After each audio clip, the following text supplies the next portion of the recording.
rallies and sustainability, and whether rallies can continue in their current form, given the criticisms, both in terms of their legal structures and financial arrangements, but also what they may be doing to the nation's archaeology.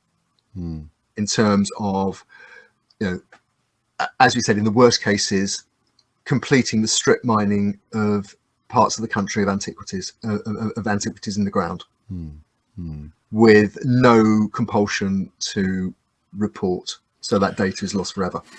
I suppose one minor caveat there is that the compulsion to report is down to the individuals, and there will be many different individuals doing different things in terms of reporting. Yes. But one argument, for example, is, and I'll just throw this out there very quickly, is that TV series like Detectorists and the publicity given to large treasure awards has led to an influx of people coming into the hobby thinking it's a surer bet than betting on the horses. And have no background in metal detecting whatsoever, don't understand the relationship between metal detectorists and the portable antiquities scheme, that there's no training, like we talked about earlier. You know, you had to go do your online course as a drone pilot. There's no equivalent for a metal detectorist. No. Well, and in fact, every year I have to sort of effectively repass the test. Exactly.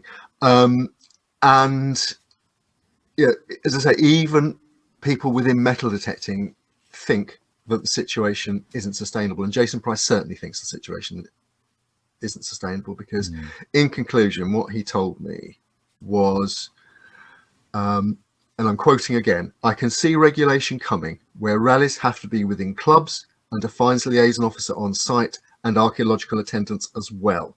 So much is lost to irresponsible digging," and he stressed that they try to be responsible. And he added, "It's interesting that he's saying that."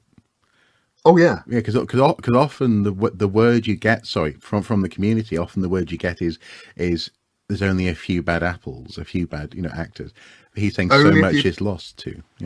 Absolutely, and that won't go down well with the National Council for Metal Detecting either, because they are adamantly against regulation of any kind.